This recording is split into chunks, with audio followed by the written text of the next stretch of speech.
Next topic వచ్చేసి కులమ్స్ loss of electrostatics. ఈ కులమ్స్ లాలో మనకు 2 లాస్ ఉన్నాయండి. ఒకటి కులమ్స్ ఫస్ట్ లా, ఇంకొకటి కులమ్స్ సెకండ్ లా. సో కులమ్స్ ఫస్ట్ లా ఏంటిదో డిస్కస్ చేద్దాము.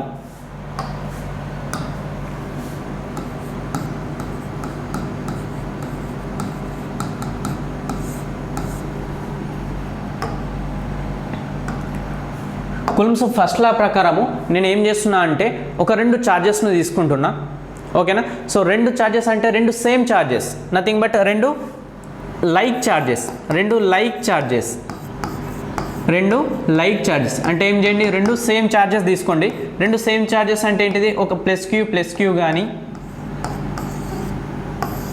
ఓకేనా, మైనస్ క్యూ కానీ, వీటిని సేమ్ ఛార్జెస్ అంటాము. ఈ విధంగా 2 సేమ్ ఛార్జెస్ తీసుకొని ఒక సమ్ సర్టెన్ డిస్టెన్స్లో ప్లే చేయండి. అప్పుడు ఏం జరిగింది అంటే ఇవి 2 కూడా దూరం జరిగినాయి. ఓకేనా. సో ఇవి 2 కూడా ఏమవుతుంది, ఇది ఇటు సైడ్ జరిగింది, ఇది ఇటు సైడ్ జరిగింది. దీని మధ్యలో ఏమైందంటే ఫోర్స్ ఆఫ్ రిపల్షన్ అనేది ఫామ్ అయింది. ఇది ఇటు సైడ్ మూవ్ అయింది, ఇది ఇటు సైడ్ మూవ్ అయింది. ఓకేనా. సిమిలర్లీగా 2 మైనస్ ఛార్జెస్ కన్సిడర్ చేయండి.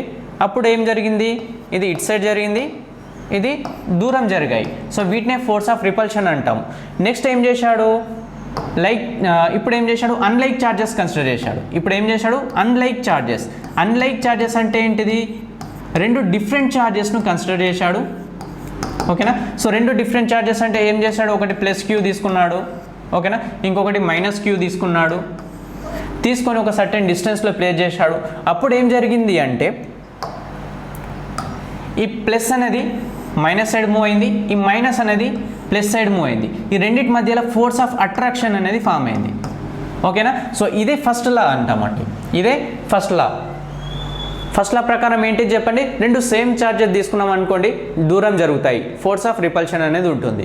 2 డిఫరెంట్ ఛార్జెస్ తీసుకున్నాం అనుకోండి, ఫోర్స్ ఆఫ్ అట్రాక్షన్ అనేది ఫామ్ అవుతుంది. ఓకేనా. సో ఇదే డెఫినేషన్. సో డెఫినేషన్ చూడండి. It states that unlike charges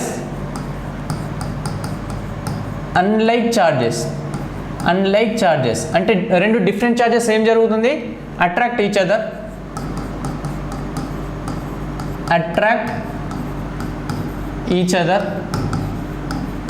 and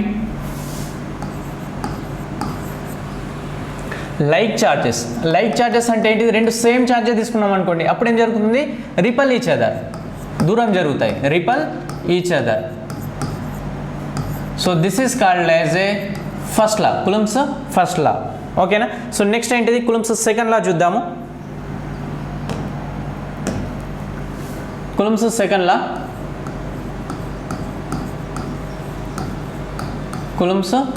లా ఈ కులమ్స్ సెకండ్ లా ప్రకారము, ఓకేనా. సో ఆల్రెడీ మనకు కులమ్స్ ఫస్ట్ లా వచ్చేసింది. ఈ కులమ్స్ ఫస్ట్ లాలో మనం ఏం చేసినాము అంటే, సో 2 సేమ్ ఛార్జెస్ తీసుకుంటే ఒక ఫోర్స్ అనేది ఫామ్ అయింది. 2 డిఫరెంట్ ఛార్జెస్ అంటే ఫోర్స్ ఆఫ్ అట్రాక్షన్ అనేది ఫామ్ అయింది. సో ఈ ఫోర్స్ ఆఫ్ అట్రాక్షన్ కానీ ఫోర్స్ ఆఫ్ రిపల్షన్ కానీ దాని మ్యాగ్నిట్యూడ్ను ఈ సెకండ్ లా అనేది డిఫైన్ చేస్తున్నాడు. ఓకేనా. సో ఇప్పుడు ఏం చేశాడు, దీనిలో కులమ్స్ సెకండ్ లాలో 2 ఛార్జెస్ను కన్సిడర్ చేశాడు. Q1 ఛార్జ్ అనుకోండి అండ్ Q2 ఛార్జ్ అనుకోండి. ఈ 2 ఛార్జెస్ను ఒక సర్టెన్ డిస్టెన్స్లో ప్లేస్ చేశాడు.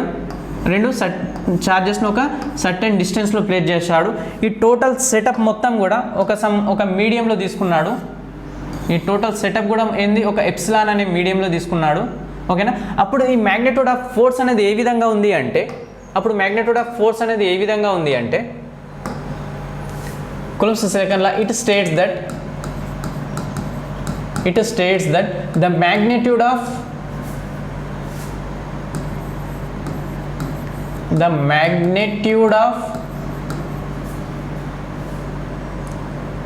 force of attraction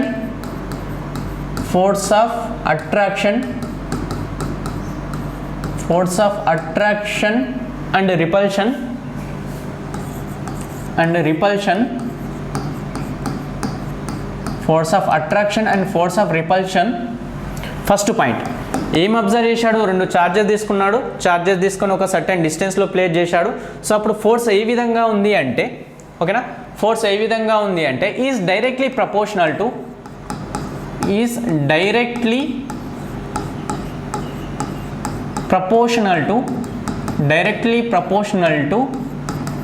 product of charges. ఏ విధంగా ఉందంట, product of charges Q1 and Q2. Product of charges అని రాయండి ఇక్కడ, ప్రొడక్ట్ ఆఫ్ చార్జెస్. ఈ రెండింటి మధ్యలో ఫోర్స్ అనేది ఏ విధంగా ఉంది, మనకు directly proportional to product of charges. ఓకేనా. నెక్స్ట్ సెకండ్ పాయింట్ ఏం చెప్తున్నాడు, ఆ ఫోర్స్ అనేది is inversely proportional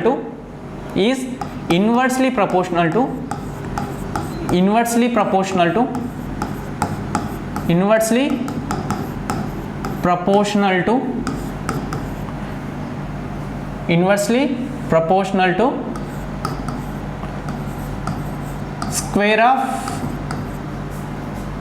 square of distance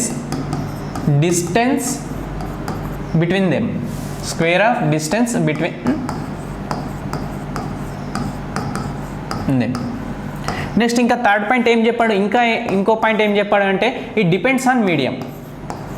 it depends on type of medium. It depends on type of medium. So ఇది Coulomb's second law. Coulomb's second law ప్రకారం ఏం చేశాడు అంటే ఒక రెండు చార్జెస్ని తీసుకున్నాడు, ఒక సర్టెన్ డిస్టెన్స్ దగ్గర సపరేట్ చేశాడు. సపరేట్ చేసినప్పుడు మనకు ఫోర్స్, ఆ రెండింటి మధ్యలో ఫోర్స్ అనేది ఏ విధంగా ఉంది అంటే, సో ఎక్కువ ఛార్జ్ ఉంటే ఎక్కువ ఫోర్స్ అనేది అబ్జర్వ్ చేశాడు, తక్కువ ఛార్జ్ ఉంటే తక్కువ ఫోర్స్ అనేది అబ్జర్వ్ చేశాడు. సో కాబట్టి దీన్ని మ్యాథమెటికల్ ఏం చెప్పాడు అంటే is directly proportional to product of charges అని అన్నాడు. నెక్స్ట్ ఇంకో పాయింట్ ఏం అబ్జర్వ్ చేశాడు, డిస్టెన్స్. సో ఆ రెండు ఛార్జెస్ని ఎక్కువ డిస్టెన్స్లో ప్లేస్ చేశాడు అనుకోండి, ఫోర్స్ అనేది తగ్గిపోయింది. ఓకేనా, ఇన్వర్స్ అయిపోయింది, ఫోర్స్ అనేది తగ్గిపోయింది. రెండు ఛార్జెస్ దగ్గర తీసుకొచ్చాడు అనుకోండి, ఫోర్స్ అనేది ఎక్కువైంది. సో కాబట్టి ఏమి ఇచ్చాడు ఇక్కడ, ఇన్వర్స్లీ ప్రపోర్షనల్ టు అన్నాడు. So directly proportional to relation ఏంటంటే ఈ రెండు ఛార్జెస్ ఎక్కువ ఉంటే ఎక్కువ ఫోర్స్ ఉంటుంది, ఛార్జెస్ తక్కువ ఉంటే తక్కువ ఫోర్స్ ఉంటుంది. ఇన్వర్స్లీ ప్రపోర్షనల్ అంటే ఏంది, ఒకటి ఎక్కువ ఉంటే ఇంకొకటి తక్కువ ఉంటుంది, దాన్ని ఇన్వర్స్లీ ప్రపోర్షనల్ టు అంటాం. ఓకేనా. సో దీన్నే మనం మ్యాథమెటికల్గా రాద్దామండి. దీన్నే మ్యాథమెటికల్గా రాస్తే ఫోర్స్ను ఏం రాయొచ్చు, ఫోర్స్ డైరెక్ట్లీ ప్రపోర్షనల్ టు ఏమన్నాడు, product of charges. Force directly proportional to product of charges Q1 into Q2. అంతేగా, ప్రొడక్ట్ అంటే ఏంటిది, మల్టిప్లికేషన్, Q1 ఇంటూ Q2.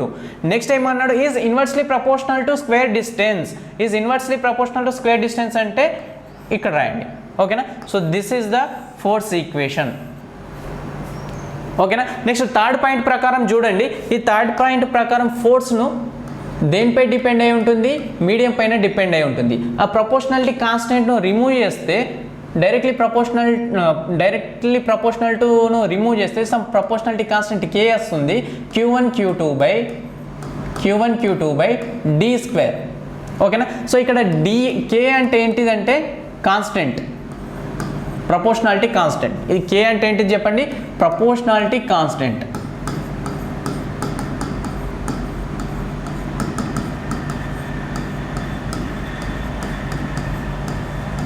దీని వాల్యూ దేనిపై డిపెండ్ అంటే this value depends on type of medium.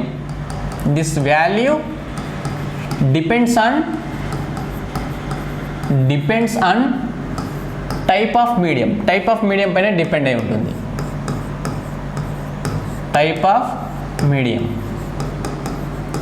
ఓకేనా. So ఇక్కడ చూడండి, K వాల్యూను మనం ఏం రాయొచ్చు అంటే, మనకు K వాల్యూ ఉంది, K ఈజ్ ఈక్వల్స్ టు 1/4π ఎప్సిలాన్గా రాస్తాం.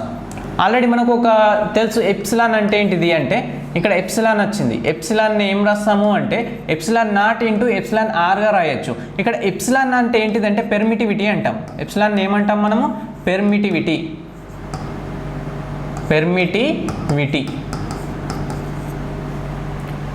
ఓకేనా. ఈ పెర్మిటివిటీకి యూనిట్స్ ఏంటి అంటే ఫారడే పర్ మీటర్ అంటాము. నెక్స్ట్ ఏంటిది ఎప్సిలాన్ నాట్. ఈ ఎప్సిలాన్ నాట్ అంటే ఏంటిది, అబ్సల్యూట్ పెర్మిటివిటీ అంటాము. Absolute permittivity.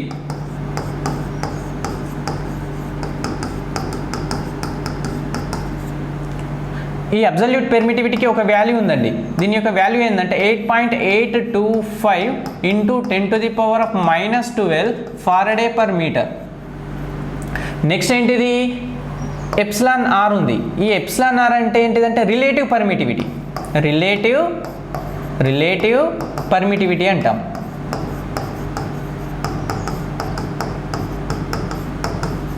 ఈ రిలేటివ్ పర్మిటివిటీ వాల్యూ అనేది ఏం రాస్తామంటే ఈక్వల్ టు 1, అంటే డిఫరెంట్ మీడియంకి డిఫరెంట్ ఉంటుంది. ఇది 1 వాల్యూ ఉంటుంది. ఎప్సిలాన్ ఆర్ అనేది 1 ఉంటుంది. ఎక్కడంటే ఎయిర్లో కానీ, ఎయిర్లో వాక్యూమ్లో దీని వాల్యూ అనేది 1 ఉంటుంది. ఎయిర్ ఆర్ వాక్యూమ్లో దీని వాల్యూ ఏ విధంగా ఉంటుంది, 1 ఉంటుంది. ఓకేనా. సో మనకు దీని నుంచి ఎప్సిలాన్ నుంచి మనం ఏం రాసుకోవచ్చు చెప్పండి, కేను ఏం రాయొచ్చు అంటే 1/4π epsilon naught into epsilon R. So ఇక్కడ పాయింట్, ఒక ఇంపార్టెంట్ పాయింట్ అబ్జర్వ్ చేయండి. సి ఎప్సిలాన్ ఆర్కి మనకు ఎప్సిలాన్ ఆర్ అంటే ఏంటిది, రిలేటివ్ పర్మిటివిటీ. ఈ రిలేటివ్ పర్మిటివిటీకి ఎటువంటి యూనిట్స్ ఉండవు. ఏంటిది, ఎటువంటి యూనిట్స్ ఉండవు. ఇక్కడ ఇంపార్టెంట్ పాయింట్ ఏంది, నో యూనిట్స్. ఇది చాలాసార్లు బిట్ వచ్చిందండి. నో యూనిట్స్, రిలేటివ్ పర్మిటివిటీకి మనకు యూనిట్స్ ఉండవు. ఇది గుర్తుపెట్టుకోండి. రైట్. కే వాల్యూ ఫైనల్గా మనం ఏం రాసామండి, 4π epsilon naught into epsilon R. So ఇదే వాల్యూను ఎఫ్లో సబ్స్టిట్యూట్ చేస్తే మనకు ఫైనల్ ఫోర్త్ ఈక్వేషన్ ఏం రాయొచ్చు, 1/4π epsilon not epsilon are Q1 Q2 d² రాస్తున్నాం. ఇది ఫోర్స్ యొక్క ఈక్వేషన్. ఓకేనా. నెక్స్ట్ ఏం చేద్దాము అంటే ఫోర్స్ ఓన్లీ మనకు కాన్స్టెంట్ కన్సిడర్ చేయండి.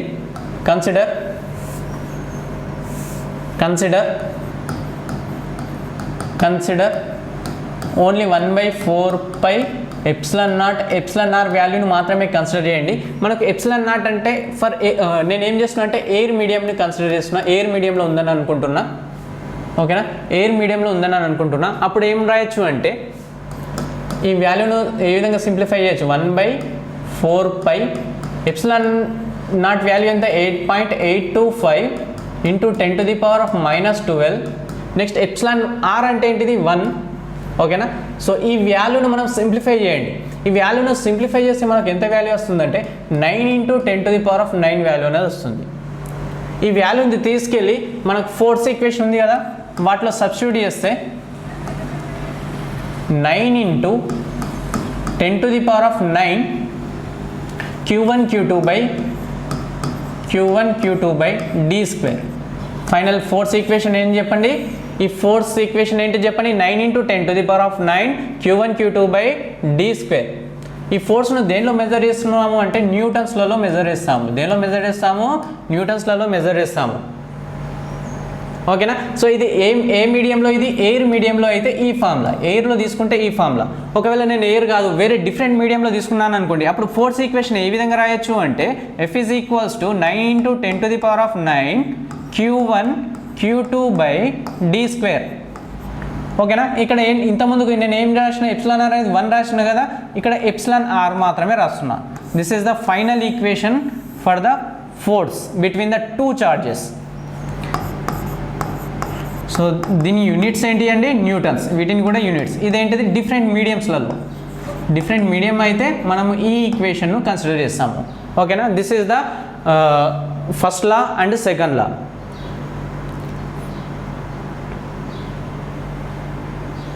థ్యాంక్ యూ అండి.